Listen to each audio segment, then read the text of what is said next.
8ஆம் நூற்றாண்டில் மாணிக்கவாசகர் எழுதிய திருவாசகத்திலிருந்து ஒரு அரிய பாடலை சிவனுக்கு சமர்ப்பணம் செய்து இந்த தொகுப்பை தொடங்குவோம். தென்னாடுடைய சிவனே போற்றி, எந்நாட்டவர்க்கும் இறைவா போற்றி, ஈசனடி போற்றி, ஏந்தையடி போற்றி, தேசனடி போற்றி, சிவன் சேவடி போற்றி, நெய்யத்தே நின்ற நிமலனடி போற்றி, மாய பிறப்பருக்கும் மன்னனடி போற்றி, சீரார் பெருந்துரை நம் தேவனடி போற்றி, ஆராத இன்பம் அருளும் மலை போற்றி, தில்லையுள் பூதனே தென்பாண்டி நாட்டனே, அல்லல் பிறவி அறுப்பானே ஓ என்று சொல்லற்கு அறியானை சொல்லித் திருவதி கீழ், சொல்லிய பாட்டின் பொருள் உணர்ந்து சொல்லுவார், செல்வர் சிவபுரத்தின் உள்ளார் சிவனடி கீழ், வல்லோரும் ஏத்த பணிந்து.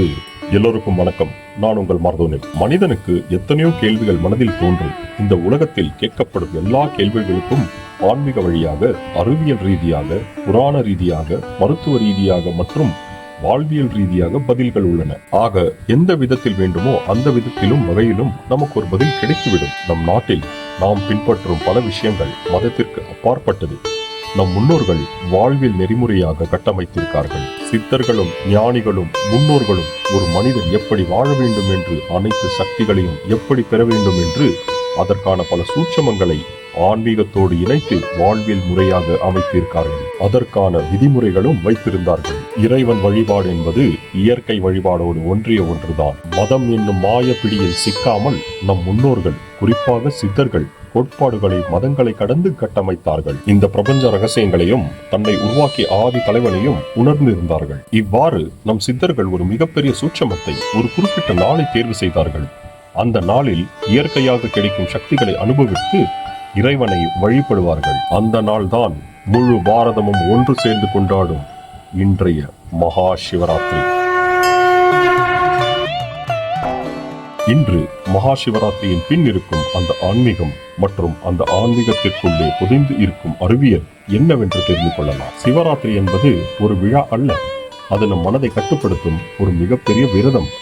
சிவராத்திரியை கொண்டாடுகிறோம் என்று சொல்வதை விட அதை நாம் பின்பற்ற போறோம் என்று சொல்வதுதான் மிக சரியானது. இந்த பிரபஞ்சத்தில் ஒவ்வொரு கணமும் ஒவ்வொரு கிரகங்கள் மற்றும் கோடான கோடி நட்சத்திரங்களின் கதிர்வீச்சுகள் நம்மை கடந்து சென்று கொண்டிருக்கின்றன. இந்த கதிர்வீச்சுகளை ஆராய்ச்சி செய்த நம் சித்தர்கள் அவர்களின் யோக வலிமையினால் இந்த ரகசியங்களை அறிந்து வெளிப்படுத்தினார்கள். அவர்களின் அன்றைய வானவியல் கோட்பாடுகளை ஆய்வு செய்தால் அது இன்றைய விஞ்ஞானத்தின் ஆணிவேராகும். இன்றைய விஞ்ஞானம் நம்பியிருக்கும் அனைத்து சாதனைகளும் இந்த உலகத்தில் இருந்து எடுக்கப்பட்டதே தவிர உருவாக்கினது அல்ல.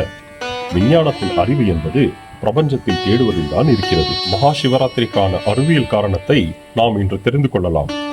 லுமினிஃபரஸ் ஈதர் எனப்படும் ஒரு மிக பிரம்மாண்ட சக்தி மகா சிவராத்திரி அன்று இந்த பூமியில் வேகமாக நேரடியாக வந்து இறங்குகின்றது.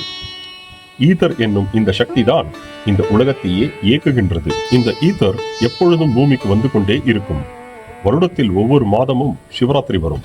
மாதத்தில் ஒரு முறை வரும் சிவராத்திரிக்கு ஈத்தர் சக்தி அதிகமாக இருக்கும். ஆனால் வருடத்திற்கு ஒரு முறை மாசி மாதத்தில் வரும் இந்த மகா சிவராத்திரிக்கு அளவுக்கு அதிகமான இந்த ஈத்தர் சக்தி வந்து சேரும். இதற்காகத்தான் இந்த சிவராத்திரியை மகா சிவராத்திரி என்று அழைக்கப்படுகிறது. மகா சிவராத்திரி அன்று பூமி, நிலா, சூரியன் ஆகிய மூன்றும் ஒரே நேர்கோட்டில் இருக்கும்.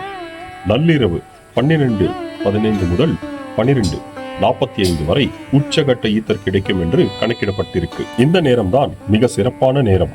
மகா சிவராத்திரி அன்று விரதம் இருந்து தூங்காமல் விழித்திருந்து, முக்கியமாக முதுகை நேராக வைத்து தியானம் செய்தால் சிறப்பான பலன்கள் கிடைக்கும். யோகா அடிப்படையில் சொல்ல வேண்டும் என்றால் இந்த ஈத்தர் சக்தியானது உச்சம் தலையில் உள்ள சஹஸ்ரார சக்கர வழியாக ஆனந்த மூளையை அடைந்து பலவிதமான நல்ல ஹார்மோன்களை சுரக்க வைக்கும். விரதம் கைப்பிடிப்பவர்கள் முதல் நாள் ஒரு பொழுது உணவருந்தி சிவராத்திரி அன்று உபவாசமாக இருந்து காலையில் குளித்து சிவசிந்தனையுடன் கண் விழித்திருந்து 4 ஜாம வழிபாடு செய்ய வேண்டும். அடுத்த நாள் காலையில் குளித்து சுவாமி தரிசனம் செய்து அடியோர்களுடன் உணவருந்தி விரதத்தை நிறைவு செய்ய வேண்டும். பின்னர் சிவராத்திரிக்கு மறுநாள் சிவபுராணம் படித்தோ அல்லது கேட்டோ பகல் பொழுதை கழிக்க வேண்டும். உணவை தடுக்கும் போது உணர்வுகளை கட்டுப்படுத்துவது எளிதானது. தினமும் நாம் அனுபவிக்கும் நித்திரை தாமன குணத்தின் வெளிப்பாடு என்றும், விழித்திருப்பதின் மூலம் அந்த குணம் கட்டுப்பாட்டிற்குள் வருகின்றது. இவ்வாறு தூக்கத்தையும் உணவையும் கட்டுப்படுத்துவதன் மூலம் நாம் விழிப்பு நிலையையும் விழிப்பற்ற உறக்க நிலையையும் கடந்து உயர்ந்த விழிப்பு நிலைக்கு செல்வோம். எண்ணம் போல் வாழ்க்கை என்று நம் முன்னோர்கள் குறிப்பிட்டிருக்கார்கள். அதற்கு நம் மனமும் எண்ணமும் சீராக இருந்தால் மட்டுமே இது சாத்தியம். நேயர்கள் எல்லோருக்கும் மகா சிவராத்திரியின் நல்வாழ்த்துக்கள். என் சேனலை எல்லோரும் சப்ஸ்கிரைப் செய்து வீடியோஸ்களை லைக் செய்ய தாழ்வுடன் வணங்கி கேட்டுக்கொள்கிறேன். எல்லாம் வல்ல சிவனை போற்றும். வாழ்க வளமுடன்.